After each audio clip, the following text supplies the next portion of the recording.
Dr. Jones, it is said that people who snore, which is apparently a fair amount. I mean, everyone in my family, everyone in my wife's family, and my wife and me, we both snore. So the point is, lots of people snore, and it looks like that an awful lots of people, of those who do snore, also have a little thing called sleep apnea, to a higher or lesser degree, of course, meaning they stop breathing throughout the night, sometimes for up to a minute, and sometimes up to 20 times a minute or whatever, 20 times an hour. Anyway, lots of time, way more often than they think.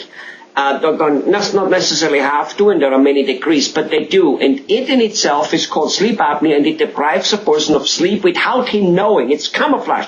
You know, at least if you're out partying, you know you're not sleeping. This is there's some advantage, you know what I'm saying? But there you don't know it, and then people apparently get extremely tired in the afternoon to the degree where they pass out.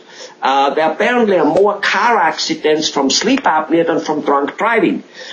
In New Jersey 2 months ago or whatever, a guy wrapped a bus around a ball, and they suspect sleep apnea.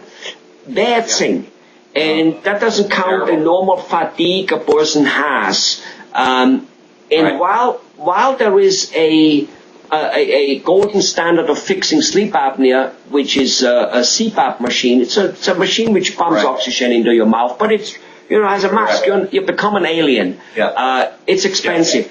There seem to be the appliances you dentists make, which are snoring appliances, which seem to be maybe not quite as good as the sleep apnea machine, but very, very good, and people wear it because the other machine, most of them, even if they have a prescription from it from the doctor, they still don't wear it because it's awful, apparently. I've heard that time and time again, where the people have been diagnosed with sleep apnea and they have been prescribed a CPAP machine, and they just don't use it. They don't use it. It's cumbersome, it's bulky, all the things that you mentioned, they just don't use it. And while as a dentist, you know, I don't make it a practice to treat sleep apnea, I do make anti-snoring devices. And the beauty is that with any person that even thinks they have sleep apnea, there are sleep centers that a study can be done to measure the quantity and the severity of their sleep apnea. And the same sleep study can be done with a dental appliance inside their mouth to see whether or not this has controlled their sleep apnea, or if it's better. And so, and you know, sorry to interrupt you, you simply know, you might not have it, and this is a good point you're bringing up, because those sleep apnea studies, you need to usually go to a guy, sleep in his house or whatever, his office for a night, and so they hook you up, and it's very expensive. Now, insurances might or might not cover it, that's, you know, that depends on what the person has. But the point is, it's actually, especially if it's not super severe, you know, like very obvious, because very obviously this whole sleep apnea thing has not been obvious to the medical field up till literally now. They know it's existing, but it was apparently something some people have. But now they start going, whoops, maybe many people have it. But put that sleep apnea on it, and next morning, literally, I mean, maybe it takes you a few days because maybe you got to get a little bit used to it or whatever, I don't know, but apparently you simply will be feeling more energetic. And if you feel more energetic, your sleep apnea is partially at least cured, because sleep apnea, this appliance or the CPAP machine is like glasses. If you don't put them on, you don't see. If you put them on, you see. Simple. Right? Well, you know, there's another way, Helmut, that you might be losing sleep at night if you snore, but you don't necessarily have sleep apnea. And that's if your wife or your spouse keeps rubbing you or pushing you to roll over, to change position. You may be waking up many times during the night, but you're also waking up them. And so with the anti-snoring device, you get a better rest because you're not being woken up that many times by whoever you're sleeping with. So I think that's a good point, though, that if you do wear an anti-snoring device, it opens the airway, and you just get better oxygen without even having to adjust to it or to realize it. I use one, and the very, very first night I noticed I was getting more oxygen at night. My wife said, "You didn't snore at all." I didn't wake her up. And so she wasn't waking me up to reposition me so I don't snore for the next 10 minutes. But it's the amount of oxygen that it just brings into your system while you're wearing this, because it opens your airway mechanically because you're wearing this between your teeth, and it just really is helpful. If somebody truly did have sleep apnea, though, I would just really encourage them to have a sleep study test done. Sure. To see their physician, because it can be very, very serious. And if a CPAP machine is the only thing that will cure them, then I would be the first one to recommend that. But I've had, several instances where people have had sleep apnea where they have been able to put an anti-snoring device in, and because their condition was mild to begin with, they went back to the sleep study, was studied again, and with a CPAP machine, it's not the end of the world either. You still have to be retested to make sure that the CPAP machine is working and doing its job. So those kinds of things are what we notice when we're using an anti-snoring device retainer, because that does open the airway and does increase the oxygen. Right. And oxygen, it gotta be the most important thing. We know that because we can only live We do know that.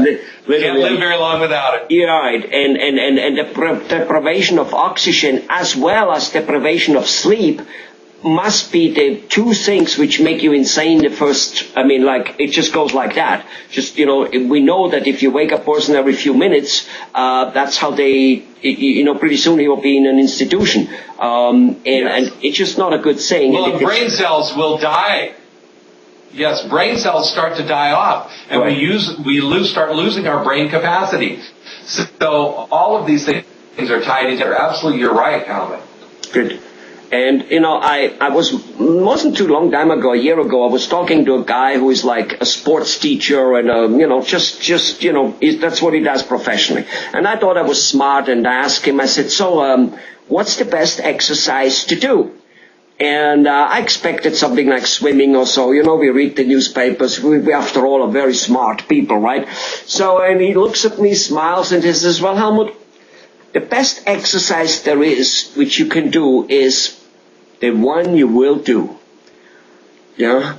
And it was like so profound, so deep. I felt, of course, also so stupid, kind of, because, again, I'm a very good example. I love skiing, except I don't do any other exercise. So how often do I ski a year? 3 times? 4 times, maybe? Do you know what I mean? And so I exercise 4 times. That's like, saying I just had Thanksgiving turkey and I ate way, way too much, so I don't need to eat for a week. That doesn't work, right? Right. And so it's the one you will do. So CPAP machine, yes, most likely wonderful, except will you do it? So this one is a good way to start off.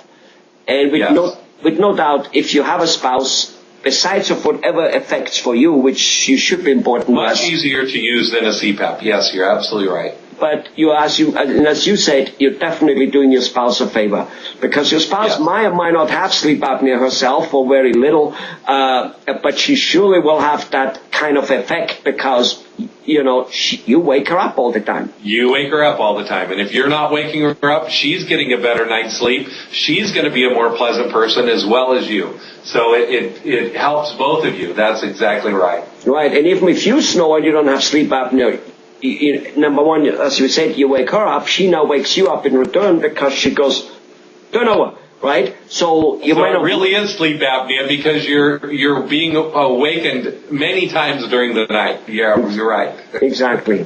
Well, all right. So and again, it's amazing how much you dentists fix.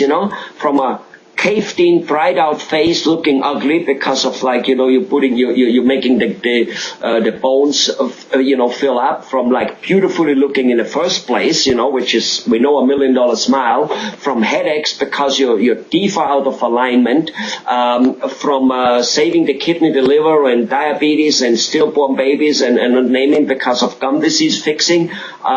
Jesus. Anything you guys don't do now, it's sleeping and being able to drive safely. And be energetic, which, again, I personally believe, I know people, and on an average, I'm very energetic. And my wife, about 4 or 5 years after, we were married, I remember, maybe much faster, maybe 4 or 5 months, what do I know? Anyway, she kept saying, are you upset, honey? Are you upset? And I go, no, I'm not upset. And then it took her a while to realize what happens is, she said, you're not upset, you're tired. Because when I'm tired and exhausted, you sit a little dead on the kitchen table. You don't have new things to talk about. You don't want to. Yeah. And so, and I know people who wake up tired and exhausted, probably because of sleep apnea, maybe not, but probably.